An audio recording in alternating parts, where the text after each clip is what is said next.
살아계신 하나님 아버지, 오늘도 새날 주시고 새 생명을 연장시켜 주시고 하나님의 말씀을 전하고 들음으로 하루를 시작하게 해주시니 하나님 감사합니다.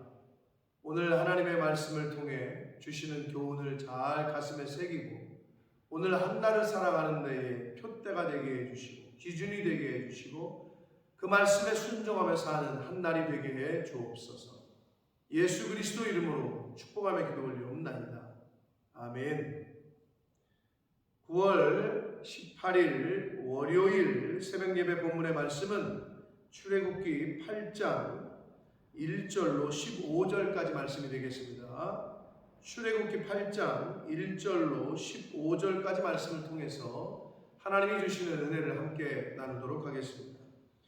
자, 첫 번째 재앙이었던 나일 강물을 피로 변하게 하는 재앙을 당한 바로가 그럼에도 불구하고 하나님의 말씀에 순종하지 않습니다. 내보내진 않아요. 출애굽을 허용하지 않습니다. 결국은 오늘 이 단락은 두 번째 재앙인 개구리 재앙에 대한 말씀이 되겠습니다. 이 개구리는 당시에 애굽의 여자들의 출산을 돕는 레크라는 신으로 숭배되던 신이 있었는데 그게 개구리 형상이에요. 그러니까 어떻게 보면 다산, 출산의 우상의 형상인 개구리가 그들이 섬기던 개구리가 이제 온 땅에 가득하게 된 거죠.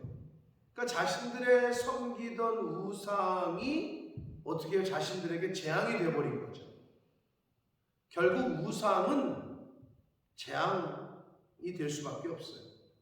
하나님이 아닌 우상을 숭배하게 되면 결국은 그 우상을 숭배하는 인간에게는 재앙이, 화가 임할 수밖에 없다라는 것을 또 교훈하시는 그런 말씀이기도 합니다.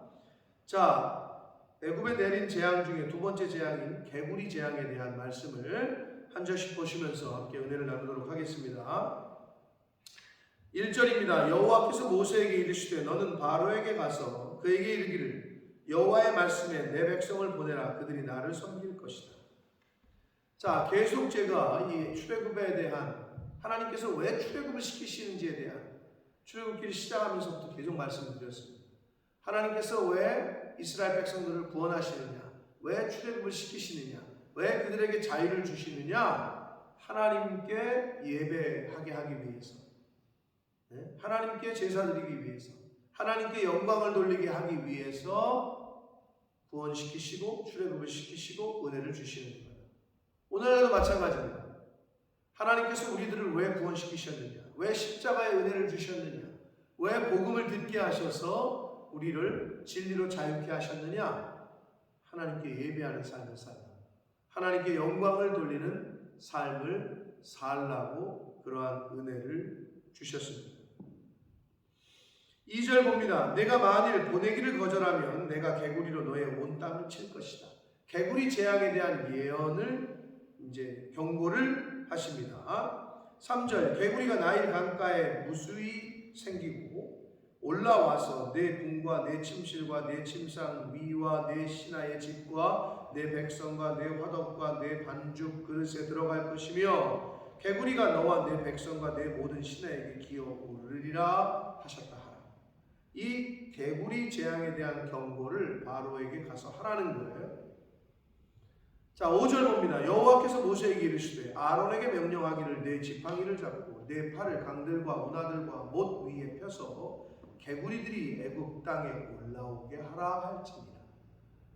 하나님께서 모세에게 그리고 모세를 통해서 아론에게 명령해서 아론이 그 일을 수행하게 그렇게 하십니다.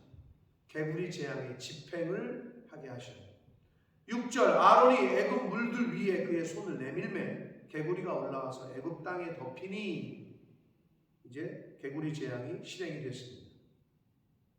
7절 요술사들도 자기 요술대로 그와 같이 행하여 개구리가 애굽 땅에 올라오게 하였다.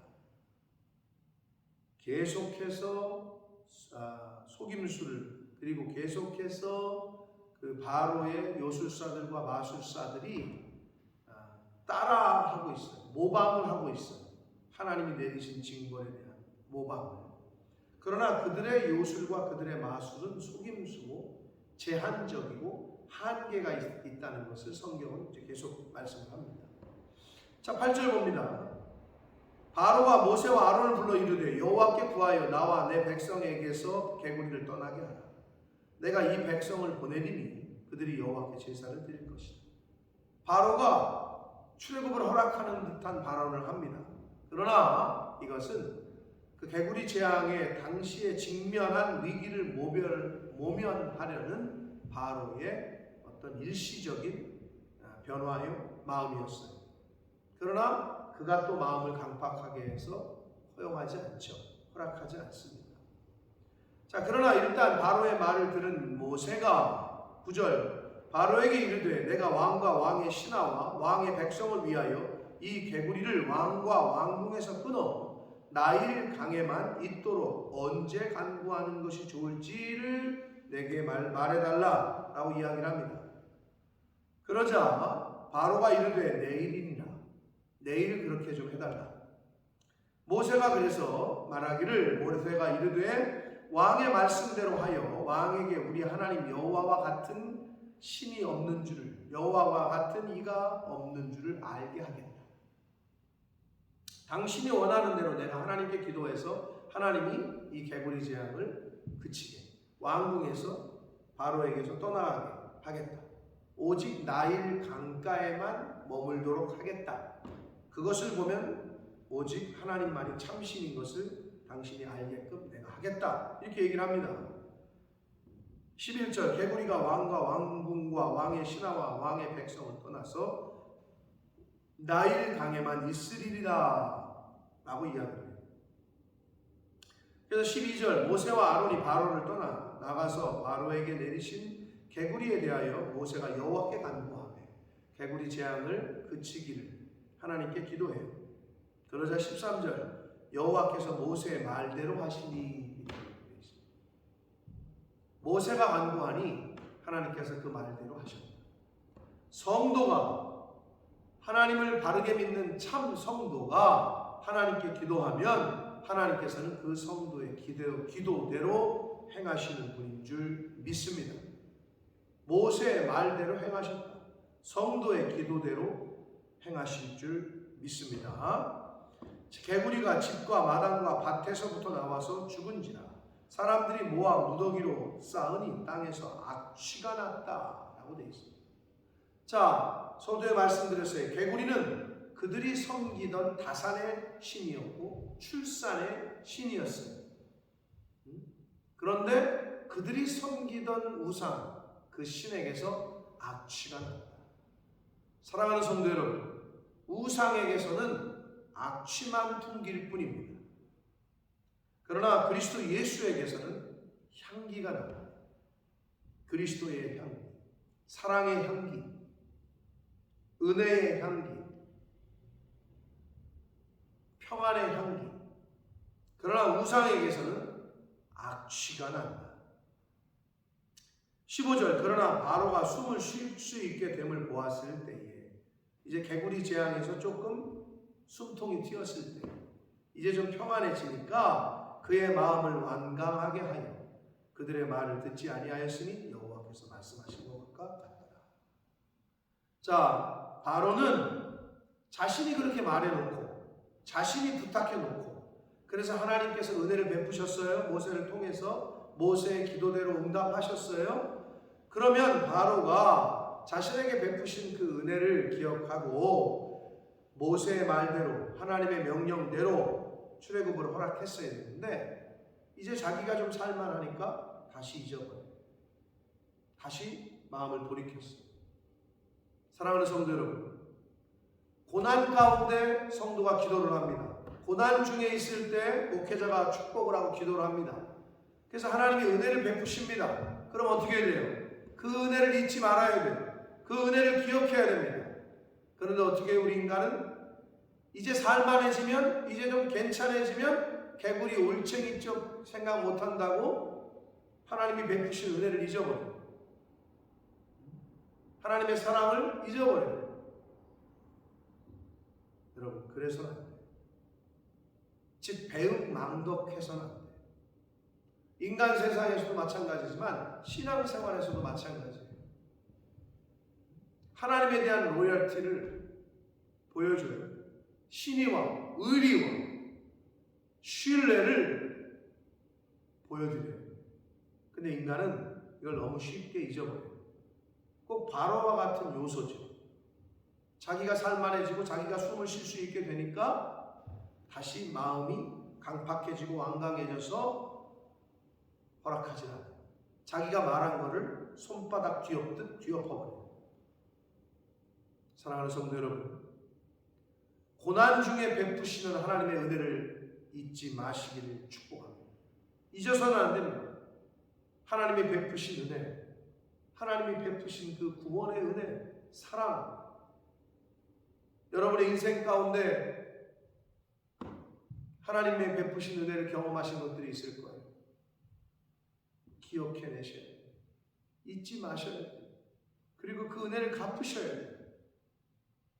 사랑하는 성도 여러분, 바로의 요소가 우리에게도 있음을 알고 나 자신을 살펴서 그 요소를 뿌리 뽑는 저와 여러분 되시기를 축복합니다. 그리고 오늘 개구리 재앙을 통해서 그들이 섬기던 신, 그 개구리, 그들이 섬기던 신이었는데 그것으로 인해서 고통을 받는, 우상을 섬기면 고통만 당하고 악취가 날 뿐이에요. 멸망만 당할 뿐이에요. 사랑하는 성도 여러분, 하나님만 섬기셔야 돼요. 하나님도 섬기고 물질도 섬기고 사람도 섬기고 안 돼요. 오직 one way, 오직 예수 그리스도 한 분, 오직 하나님만 섬기시기를 축복합니다. 구원을 얻을 다른 이름을 우리에게 주신 적이 없습니다. 오직 하나님만, 오직 예수 그리스도 섬기시는 저와 여러분 되시길, 그런 오늘 한 날을 사시고 하나님이 생명 주시는 날 동안에 그렇게 신앙생활 하시길, 하나님이 베푸신 은혜를 잊지 않으시길, 하나님이 베푸신 은혜와 사랑을 갚아가시는 신앙생활을 하시는 저와 여러분이 되시길 예수 그리스도 이름으로 축복합니다. 살아계신 하나님 아버지, 감사와 찬송과 영광을 올려드립니다. 아버지 하나님, 오늘도 새 날을 주셨습니다. 생명을 주셨습니다. 하나님 감사합니다. 하나님이 베푸신 은혜가 이루 말할 수 없고 모든 것이 하나님의 은혜인 줄 고백합니다. 주여, 그 베푸신 은혜에, 그 베푸신 은혜를 잊지 않고 감사하며 갚아갑니다. 그러한 이 땅에서의 삶을 사는 제가 되게 해주시고 하나님의 백성들이 되게 하여 주옵소서. 주님, 우상을 섬기면 결국은 멸망을 당하고 우상에게서는 악취만 날 뿐인 것을 오늘 말씀을 통해 다시 한번 깨닫습니다. 주여, 오직 하나님만 섬기는, 하나님도 섬기고 우상도 섬기는 자 아니라 오직 하나님만 섬기고 하나님께만 예배하고 경배하고 그러한 신앙생활을 하는 저희들 모두가 되도록 주님 은혜 내려 주옵소서. 예수 그리스도 이름으로 축복하며